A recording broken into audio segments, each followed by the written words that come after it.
Okay, welcome. I'd like to call this Finance Committee meeting to order. The first item we have is assignment for request for council action. We have several for the Finance Committee.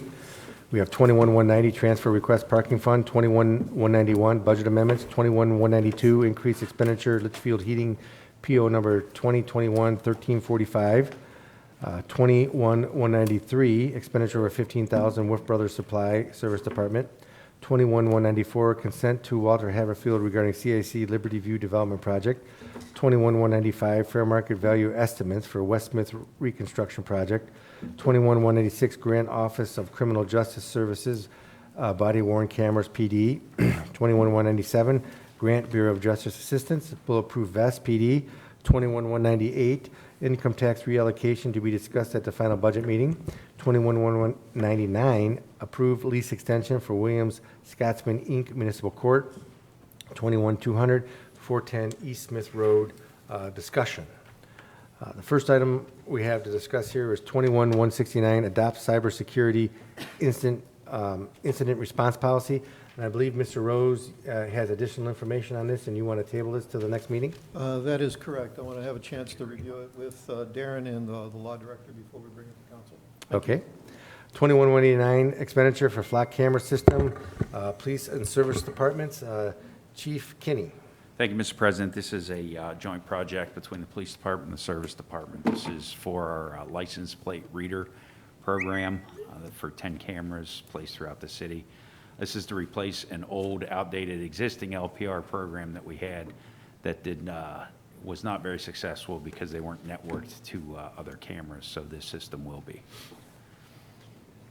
And this came through the Emerging Technologies Committee, Mr. Rose, correct? And you've discussed this? And that is correct, Mr. President. We had a presentation by the representative from Flock. We were able to see the types of photographs that would be taken. The vast majority of them would be a rear view, typically from the right rear. The only thing that is clearly visible is the license plate and the type of car and the color of car. There are no humanoids are seen, so there would be no use for any physical personal identification whatsoever. And I'll let Chief Kinney and the representative from Flock give us a little bit more detail on how they would work. Thank you, Mr. Rose. Two main scenarios that we see that this will be very beneficial for us here in the city is one, this will alert us in real time if a stolen vehicle passes past one of the cameras or enters into the city. The dispatch or the officers on the road or both will receive an alert saying that a stolen vehicle, someone with a felony warrant or a stolen license plate is coming into the city, and we're able to intervene and apprehend that individual before they commit any other crimes inside the city. For example, we had an incident last week where two individuals were breaking into cars on the west side of the city. The homeowner went outside to confront those individuals. They fled, but then one of the individuals turned around and fired off a round at that homeowner.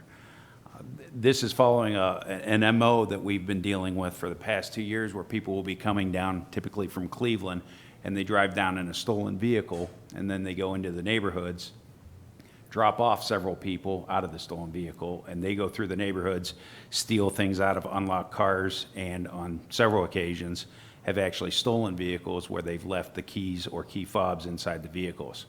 In that situation, based on the MO we've been dealing with, these cameras would have alerted on that stolen vehicle that initially came into the city, and we would have been able to hopefully intervene and take those individuals into custody before that situation got as far as it did, where one of our residents actually got shot at. So that's one situation where it would be highly beneficial to the police department and the city at large. The second situation or scenario that would be very beneficial to the police department is after the fact. We've had many incidences here in the city where they've been crimes of vandalism, burglary, vehicle thefts out of vehicles, criminal damaging, where all we have is a vehicle description. Some of these vehicles we've had descriptions based on witness accounts, and some of them have been based on home surveillance video. The point is that we can go back and essentially search For example, if a vehicle involved was a dark-colored Mustang, we're able to go back and search in that time frame, and if we search for a dark-colored Mustang, it will show the dark-colored Mustangs that pass through that camera, but it will also show the license plate on that vehicle and have a picture. It's important to note that these cameras aren't taking pictures of the occupants of the vehicle. It's essentially taking a picture of the license plate in the rear of the vehicle, which at least in so many of these situations where we only have a vehicle description, if we have a license plate, that will at least give us a start, a clue to that we can follow up on and hopefully successfully solve that crime. Thank you, Chief. I think you're, and I think you're teaming up with Mr. Picoli, and my understanding is, after speaking with you earlier, I mean, this is coming from carry forward funds, so Mr. Picoli, you are going to be utilizing these cameras for other different type of purposes. That's correct. We've had, as council's aware over the years, numerous traffic signal poles that are hit by trucks, vehicles that pass by, and there's not a witness. PD does follow up when they have information to follow up with. We end up paying. We don't even turn these into the insurance company. Each pole hit is approximately $13,000 to $14,000 for replacement, and unfortunately, we've been tagged with probably about $60,000 in the last couple of years of damage, hit and skips, if you will. Anybody else have any questions regarding that? Thank you, Nino. Move to approve. Second. All in favor? Aye. All opposed? Motion carries. Okay, thanks. I think, again, I'm okay with it because of the carry forward fund situation, so I think that's helpful. 21-190 is a transfer request for the parking fund. Keith? Thank you. We don't obviously we don't make enough money in the parking fund to cover operational costs, so we make a transfer every so often when we need money. It is budgeted.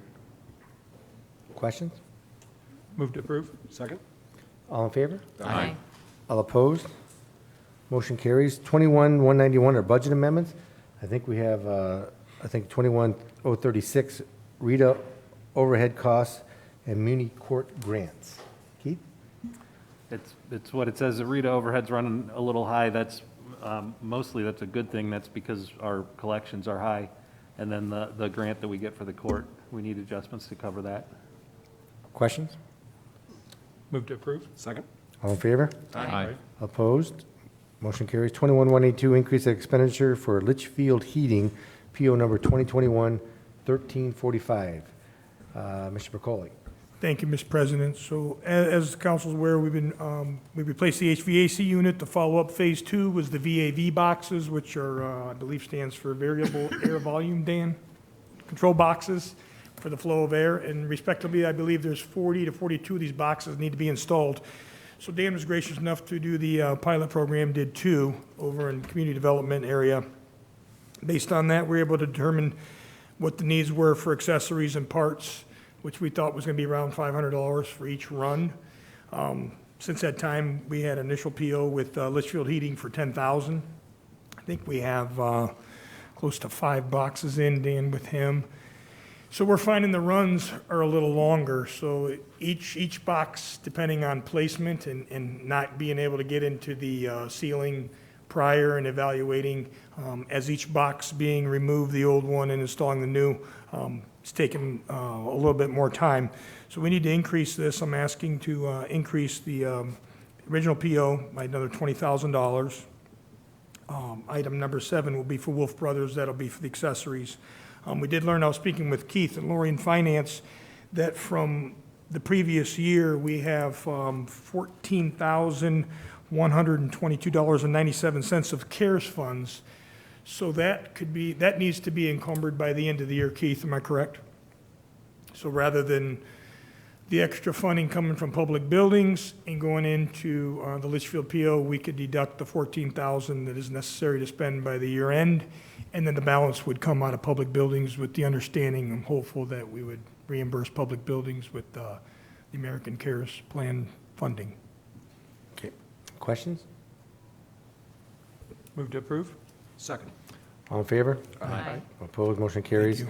21-193, expenditure of $15,000, Wolff Brothers Service Department. This is what you indicated about the parts related to the Correct. the HVAC. for Any each run. questions? Thank you. Move to approve? Second. All in favor? I'm sorry if I may. Oh, we got more. I apologize. Wait, all opposed? No, Go ahead. sorry for the interjection, but in speaking with Keith and Lori, it was necessary to have line 1 on the Litchfield PO was 001 out of the 170 account, so that $14,000 needed to be spelled out on the 170 account, and then the balance would be public buildings, which is 0010743. Which of the American funds, when that comes in, it'll cover the cost of that? Yes. So Because I think we sorry. spoke about that before. That's a top priority to make sure that's covered. Okay. So thank you. 21-194, consent to Walter Haverfield regarding CIC Liberty View Development Project. Who's doing this one? Mayor Huber, somebody? I don't know if you voted on that last one. I think he Yeah, interrupted we- you before yeah, the vote. I was going we to say, I did. don't know, we finished. We voted on it, then he interjected some more information after we voted on it, So which do is we need to okay. vote again? You, okay. No? Okay. I said yes. So who's doing this one? The Walter Haverfield, is this to you, Mr. Huber? I can do this. Okay. Todd Hunt from the Walter Haverfield Law Firm is representing the city of Medina in the demolition question involving Dr. Raymond's house. And at the same time, one of the attorneys for the firm is helping Kimberly Marshall with the Liberty View project on drafting some leases. And so the appropriate way to proceed, since it's one law firm representing the city and same law firm helping out the CIC, the process would be to waive any conflict of interest. The CIC project is limited in its scope, and so this agreement authorizes the mayor to waive that conflict of interest. Any questions? Move to approve? Second. All in favor? Aye. All opposed, motion carries. 21-185, fair market value estimates, FMVE, West Smith Reconstruction. Mr. Patton? Thank you, Mr. President. Our plans have progressed to a point enough on West Smith where we can begin the right-of-way acquisition. In order, this is federally funded, so we do have to follow the federal rules for right-of-way acquisition, which requires us to engage a consultant that's certified in these matters. And we have done that as a sub-consultant to our main consultant. And yeah, they've prepared the fair market value estimates, basically the appraisals for the 15 parcels that we need to acquire in order to complete the project. We need council's acceptance of these, and basically, we're giving the consultant permission to go ahead and pursue these easements at these dollar values. And emergency clause? Emergency clause is because we'd like to move forward as quickly as possible now that these estimates are completed. Right-of-way acquisition is typically one of the longer tasks when you're involved with the federal project, so we'd like to get this completed as soon as we can. Any questions? Mr. President? Mr. Rose? I just want to clarify on property number 20, Richard F. Rose is in no way, shape, or form related to me. I just want to make that clear. Any other questions? Thank you. The number 20, the $6,000 one, is that the property we're using to try to straighten the road out there? This big chunk. Correct, yeah, that's it. Okay. Any other questions? Move to approve with the emergency clause? Second, including the emergency clause? All in favor? Aye. All opposed, motion carries. 21-196, Office of Criminal Justice Grant Body Cameras for the Police. Chief Kinney? Thank you, Mr. President. This is a request to get permission to apply for a grant for body-worn cameras, and it's through the state of Ohio, and also accept that grant if it is awarded to us. This is for a body-worn camera program that the state of Ohio has just recently rolled out. The priority for the grant is for departments or cities that do not have a body-worn program currently. We do, and we have since 2013. We've been a little bit ahead of the curve when it comes to that technology and that program. What we're asking for is this grant to upgrade our actual body-worn cameras. If they award this grant to us, it likely won't be awarded for several months. We've got about 3.5, 4 years on our current body-worn cameras. As you know, they have a life of about 5 years for each version of the cameras. Thank you. Thank you. Any questions? Move to approve. Second? All in favor? Aye. All opposed? Motion carries. 21-197 BGA grant for bulletproof vest for the police. Chief Kenny? Thank you, Mr. President. This is, again, request permission to apply for our annual Bulletproof vest program and also accept it if awarded to us. Thank you. Any questions? Mr. President? Mr. Rose? Thank you. Chief, these body vests, are they custom-made for each individual? Yes, sir. They're custom fitted, not necessarily custom made, but custom fitted. Custom-fitted? Okay, thank you. Yes. Any other questions? Move to approve. Second. All in favor? Aye. All opposed? Motion carries. 21-198 income tax reallocation to discuss at the final budget meeting. I submitted this request in because every year we have to reevaluate kind of the allocation, and I think Keith gave everybody a report that shows, since 2005, what the allocation was amongst the various income tax funds, and then going forward on the other side from 2021 to 2026, kind of what we have currently proposed in each of those various accounts. I think, have to look at those, look at the amount of money we have coming in as far as the income tax in those future years. And also, I don't think anybody else has, the current account balances in all the various income tax accounts. And if you need that, Keith can get it to you to look at that too, to give you a more informed of, where we're going, what we need to do, how we need to make sure that the various accounts have sufficient funds in them to make sure that we can operate efficiently in the various accounts. And maybe look at the other various accounts like the 301 and the unanticipated capital of maybe putting a little bit more money in there. If we ever want to do another capital project in the city in the future, we need to start figuring a way to save for that. So we can get accounts balances also in the various accounts so everybody knows. So going forward, we can have a better planning process of how we want to guide the city in the future. So everybody look at that. Keith, is there anything I missed? For the account balances, for the budget in general, we should have the healthcare figures. I'm thinking in a couple of weeks. So when we have that, we'll be updating the budgets based on the actual for the healthcare. And then I will print new of the cash report, which is not only current, but projected cash balances for all of these funds out to 2026.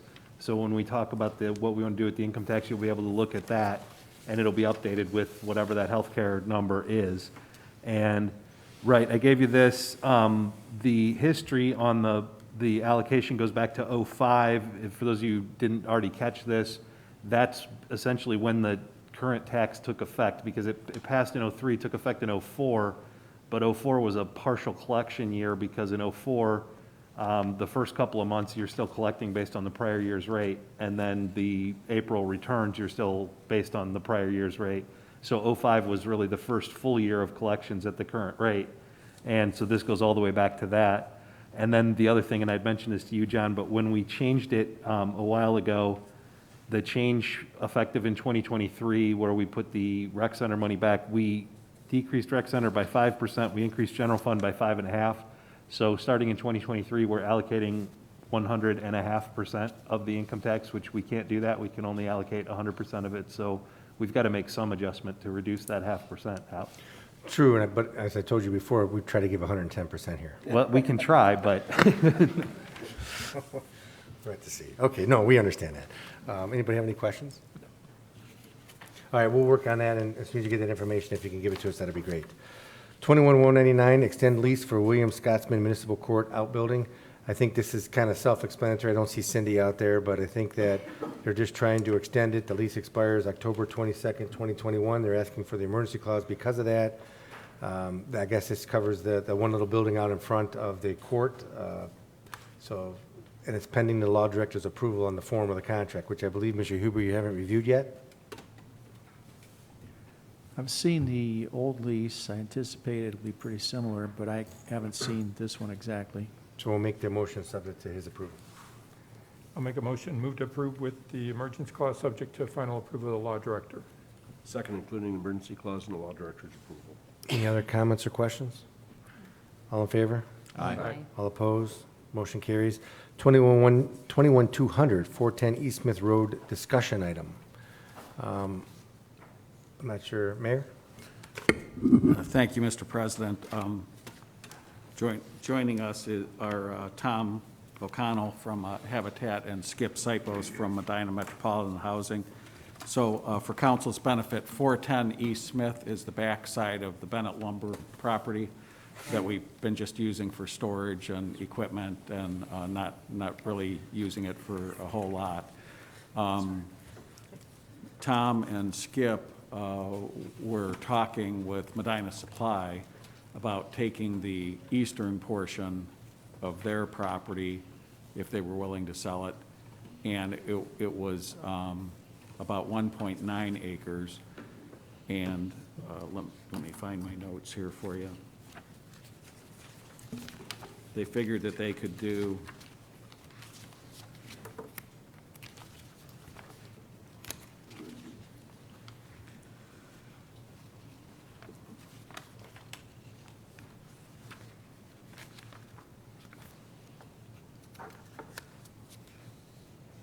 I think it was 15 units there. Our land is closer to 5 acres, so then that could be closer to 40 or 45 units. And I'll let Tom talk about how the Habitat no interest loan structure works to provide affordable housing. But before I turn it over to those two, I know Kimberly, during her visits with an industry, with commercial businesses, one of the things that we as the administration continue to hear, in fact, when I was getting my petition signed, a number of the seniors in town are saying that we need, affordable housing, smaller affordable housing, both for workforce needs as well as for senior citizens looking to downsize from the houses that their families grew up in. And so this would give us some opportunity with that. But if I may, could I have Tom and Skip talk, please? Good evening, everyone. Thank you, Mayor Hanwell, for the invitation, Council President and Council members for this opportunity to share with you and talk with you this evening. Again, my name is Tom O'Connell. I'm the Executive Director of Habitat for Humanity. I've been in that role since April of 2019. Habitat for Humanity of Medina County joined the worldwide movement to see a world where everyone has a decent place to live back in 1991 here in Medina County. Over these 30 now years, we've dedicated 44 homes across Medina County. The last few years have been filled with significant growth and change. 2018, the fall of 18, many of you know, all of you probably know, Habitat purchased the former Hawkins grocery store at 233 Lafayette Road. In January of 2020, the construction was completed enough to allow us to move our offices, Habitat offices, into that location. And then March of 2020, our restore opened also at that location. We were open about 4 days, and then we closed for 2 months. But we've been able to be open ever since. The restore now, a year and a half later, is open 4 days a week from Wednesday through Saturday. With this growth over these last few years, we've increased our goals to serve more families here in Medina County by providing affordable home ownership. In May of this year, our board of directors set a goal to build/rehab 5 homes between July of 2021 and June of 2022. As of today, we've completed 1 home in Brunswick on Byron Drive, just near Applewood Elementary, and we have 3 homes actively under construction as we speak today. 1 in Wadsworth and 2 more in Brunswick, right next door to each other. And we have plans for another home in Wadsworth in the spring of 2022. A common question I get is, how does someone apply or get a Habitat home? There's really 3 general criteria. First is they have to present need for better housing. We visit them where they live to discern and ask them questions about need. The second criteria is the willingness to partner with Habitat, and what we mean by that is sweat equity or volunteer hours. They have to volunteer many, many hours on someone else's home being built before their home is started. And the third criteria, and I think it's important you hear this and know this because this is one of the misconceptions of Habitat, is these homes are not free. The third criteria is they have to have the ability to pay for these homes. As Mayor Hanwell said, Habitat originates a zero-interest mortgage over 30 years, and the mortgage is based on what we call their affordability. These are not rentals. These are homeowners who pay property taxes just like every other homeowner here in our county. When we think about affordable home ownership, just to give you an idea, our average mortgage payment between the 29 mortgages we currently hold is $550 a month for a 3-bedroom, 1 to 2 bath, 1,300 square foot home here in Medina County. Our Habitat affiliate here in Medina County does not accept applications year-round, but only during certain times of year. We recently came through one of these windows in August, just the last 2 weeks of August. And over those 2 weeks, we received 62 homeowner information forms. That's the first form, the first step in our process, our application process. To provide some context, last year, during the same time period, we received 20. I think it's also important you know that as we go into this process, this application period, we do no advertising. We don't put up posters. We don't put on anything on Facebook. All we do is change a setting on our website. And over a 2-week period of time, 62 individuals and families applied for our home ownership program. What that causes me to realize is there are 62 families that were watching and waiting for this setting, this site, our website, this setting to go live, this form to go live. And to me, that shows the need, the greater need for affordable housing. As our board of directors saw this increase of interest in our home ownership program over last year and then especially this year, we began talking and strategizing about trying to find a larger piece of property to develop. Our model right now is one piece of property for one home. But realizing so many families want to get involved and be a part of in our program, we said, let's begin looking and meeting and talking to people about trying to find and acquire a larger piece of property. As Mayor Hanwell mentioned a moment ago, we were looking at a piece of property, another piece of property here in Medina, about 2 acres of land, and we believe on that property, it didn't work out, but on that property we believed we could build 15 units, multi-unit families, multi-family units on those just 2 acres of piece of property, potentially serving 15 families. And that's what brings us to this meeting tonight, to talk about 410 East Smith Road, the property that the city of Medina owns there. Obviously, Habitat for Humanity is passionate about providing safe, decent, affordable housing for individuals here in Medina County. The reality is, though, we are not the only organization it's specifically in the affordable housing arena here in Medina County. As I contemplated this piece of property there on East Smith, I thought it would be best to take a collaborative effort and to not pursue this alone. So I reached out to Skip from Medina Metropolitan Housing. Skip has been doing this a lot longer than I have, and I consider Skip an expert in this world of affordable housing. And I thought it'd be a great opportunity for us, Habitat and Medina Metropolitan Housing, to collaborate together to provide more affordable housing, both home ownership and affordable rental opportunities for families here in Medina County. I'll turn it over to Skip and let him share some as well. I too extend my appreciation for the opportunity to speak with you tonight. Quickly, a little reminder of what affordable housing, the concept behind it is. You want folks to spend a proportionate amount of their income on housing so that they have other discretionary funding to spend on the other parts of life, quality of life. The goal is 30%, and so when I do my dog and pony show to the Kiwanis, to the Rotarians, or the Lions Club, I always challenge the folks to go home and do the math. It's affordable housing, 30% is the goal. So go home and do the math. If you're a renter, it's your rent, utilities, and maybe renter's insurance. If you're a homeowner, it's a mortgage if you have one. It's your utilities, insurance, taxes, that bit. Take that as a factor of your income. 30% or less is the goal. I'm cheap. Mine's far below that. What we want to be able to do for lower and moderate income households is to provide that same opportunity. That gives them money to spend on things like health and wellness and nutrition, education for their households, and participating in other community activities. This leads them to be good members of the community. That's what this is really about. And so think about them being members of the community, they're taxpayers, they're voters, they're participating in other organizations like PTA or sports. That's really important. The broader issue that Mayor Hanwell shared, the oft-heard thing, we can't find workforce folks. I've shared two things with you at the council members' spaces. One is a picture of, it's a rendering of a property we're developing on Seville Road in Wadsworth right now. It'll be opened in 3 weeks. We're on time and under budget. This property will serve 45 households. We developed it in conjunction with the Medina County Economic Development Corporation. The purpose behind that was to help employers have a local, loyal workforce. We're attracting workers when we can attract them right now. We're all hearing about it. We have them too at the Housing Authority. We're looking for folks.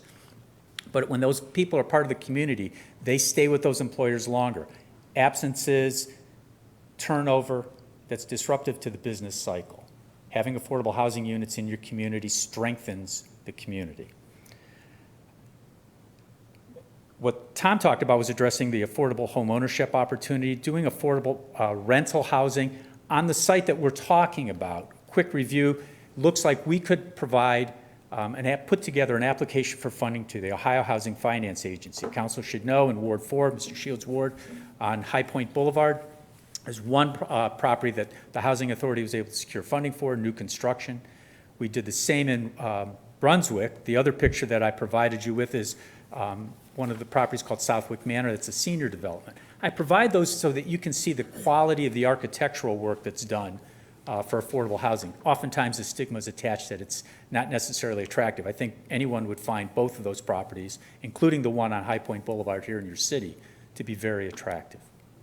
The Housing Authority as a unit of government is accountable to the public at large.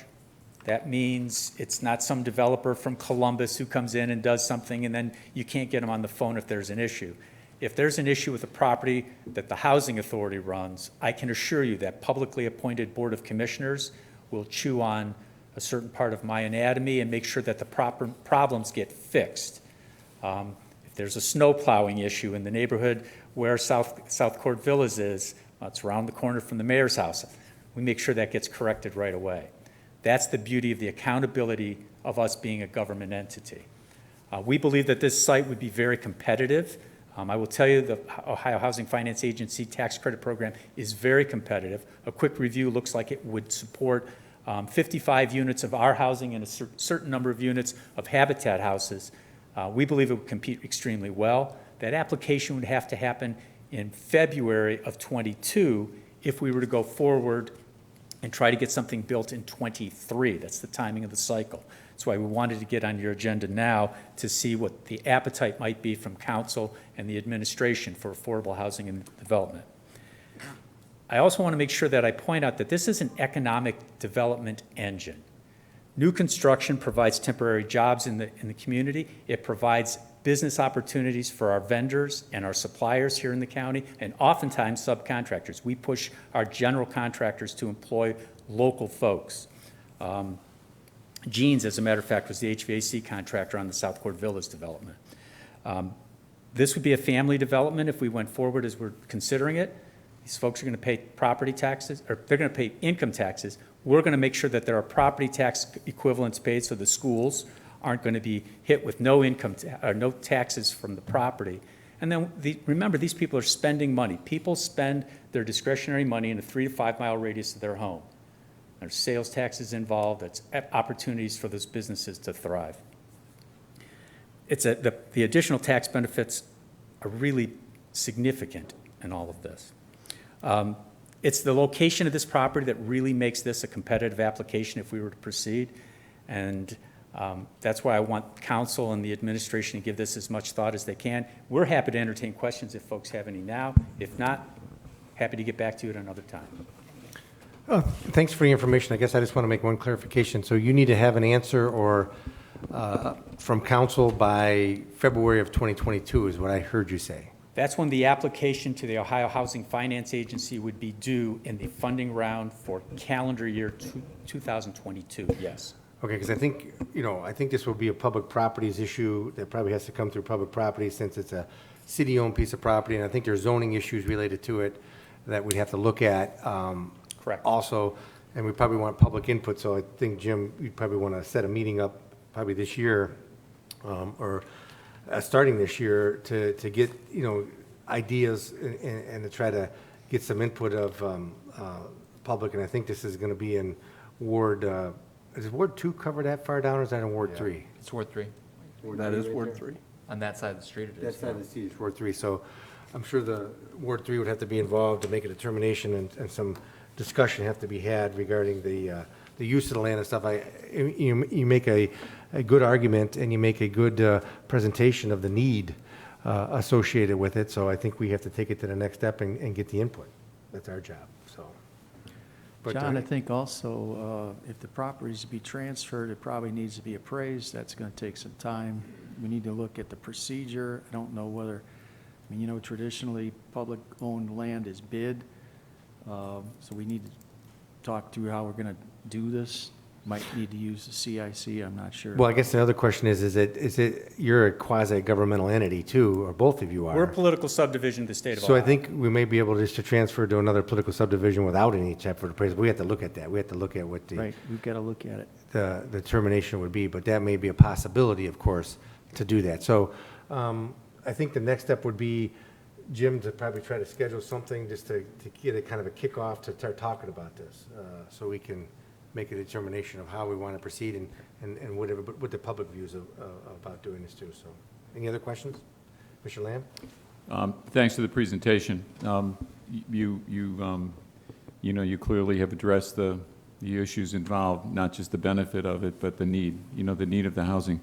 But I was thinking is we're deep into the comprehensive plan at the moment that, while we put it in public properties, it might also be something that we would want to bring up with OHM, and the folks on the steering committee of the comprehensive plan, because that is exactly what we're looking at. A lot of the parts of the city that we're looking at, how to get better use, provide better service, provide better housing, would fit right into what the comprehensive plan is looking at. So it seems like that would be a good place to ensure that there was some discussion of this as well, if so that we can get it moved along in the process, so that it can hopefully come up and we can come up and meet your deadlines. Sure. I would share, in my haste to get through my presentation, this is consistent with the city's community housing improvement strategy that the council adopts on a routine basis. So it is consistent with that as well. Great. Yeah. Thank you. Thank you. Any other questions or comments? Mrs. Hazeltine? Thank you, Mr. President. I realize you may not be there quite yet, but this is the first question that constituents will ask me. So the Habitat for Humanity, Tom has already shared the average mortgage number for that, but the MMHA ones are rentals, correct? That's our suggestion, yes. Yes, so do you have a price point? No, Okay. That's the first question people are going to ask. I so- understand. We get the same question. Any other questions or comments? Well, thanks for your time and presentation. Appreciate it. And we'll move to the next step, of course. Is there anything else that needs to come before finance before we entertain a motion to recess into executive session? Mr. President? Mrs. Hazeltine? Thank you, Mr. President. I am bringing this up now as the mayor will not be here for our next council or finance meeting, and I will request it for discussion on the next finance agenda. But I did very quickly want to give the mayor and Mr. Piccoli a chance to weigh in on this. The Bradway Creek project has become something of very much, it's always been important, but now it's time to go on it. So I did want to give the mayor a chance to explain a little bit about that, and Mr. Piccoli, so we can have it on our minds, we can think about it before I'm going to request it to be on the finance agenda next meeting. Okay. Mayor? Thank you, Mr. President. So I shared with Councilwoman Hazeltine that Patrick and I, as well as Nino. Oh, sorry, Patrick. That's okay. What we really need is a study of the water. I'm not an engineer, but I can tell you that for another purpose, I was looking at Google Earth. And if you follow Bradway Creek to the west, in the industrial area of Progress Drive behind 7D Marketing, just west of North State Road, there is already a retention pond there. If you look between North State Road and Foundry Street, near the Kokosing property. There's another retention pond there, and of course, we're familiar with the improvements of the Echelon nursing home facility and the retention pond there.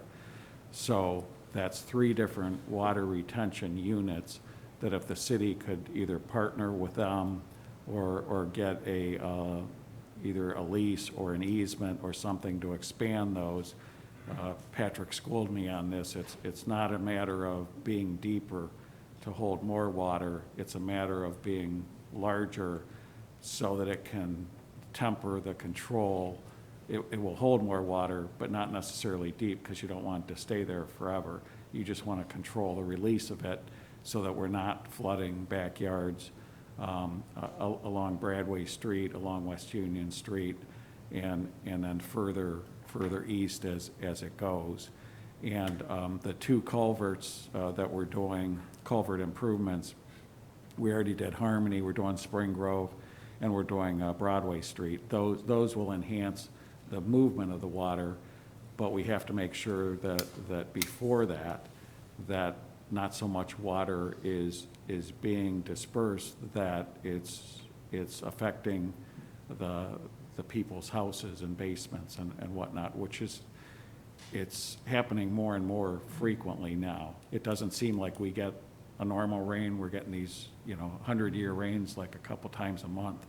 And I mean, we saw it with the parking deck. We had 3 sump pumps there, and yet when we get those couple-hour rains with a whole bunch of water at one time, it was flooding.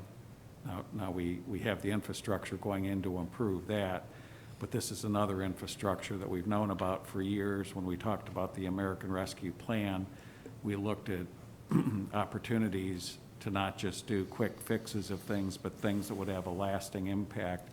And I feel this is something that has been needed for a long time and would have a very long impact now and well into the future. So, Patrick, I know you can talk maybe about the study, because that's more on the engineering side. Yeah, thank you. My idea, and actually what I submitted for the consideration for the American Rescue Plan, was we'd like to commission a study, not just for Broadway, but also Champion Creek as well, because they have similar issues.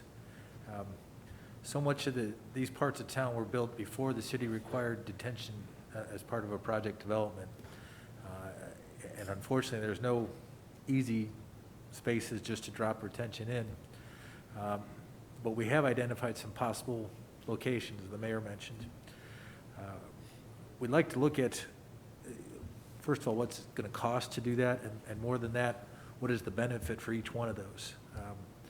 And maybe that study would then prioritize, well, you want to put it here and here, but it's really not worth it to put it here because of the cost. You don't get that much bang out for your buck. So that's the idea we had for this study. I did, a year or 2 ago, did get a quote from the consultant. My intention, I guess, would be to ask them to look at it again and maybe get some competitive quotes just to get a more of a ballpark as to what we're talking about. But the idea is that study would then kind of produce an action plan. What are the next steps to address these problems? Okay. Mr. Pacoli, you have anything to add? Real brief, the mayor and Patrick hit on it very well. The young lady that we've been corresponding with, Councilwoman Hazeltine and myself, was asking about a possible fix that we referenced in the past. So the culverts will help ease some of the strain, not a lot initially. At the same time, we can get in there and clean out the creek. There's a lot of overgrowth. So when there's low flow with our street department, we're hopeful that we can get in and clean some of the restricted areas. So that would be the reference on some of the quicker things that we could do that will help alleviate the some flooding or overwhelming. And it helps if the folks don't throw brush in the creek as well. So we try to educate the people that live along those corridors of the same. But that's it. Thank you. Okay, any other questions on that, comments? So we're going to be talking about that at the next finance meeting. So everybody put that on your thinking caps for that. Make a Okay, any note. other questions? If not, we'll entertain a motion to recess into executive session. I will make a motion at 6:45 PM for council to go into executive session for preparing, conducting, or reviewing negotiations or bargaining sessions with public employees concerning their compensation and other terms and conditions of their employment. Second. Will clerk please call the roll? Lamb, Yes. Rose. Yes. Shields, Yes. Coin, Yes. Simpson, Yes. Heffinger, Yes. Hazeltine. Yes. Motion passes. And I forgot to mention, it will include the mayor and the law director, Mr. Huber. We'll be recessing to executive session to discuss the items of bargaining of public employees that Mr. Shields mentioned. We'll be adjourning from executive session, reconvening into finance, taking no action of any item discussed in executive session, and then adjourning from finance and moving on to council. We are in recess.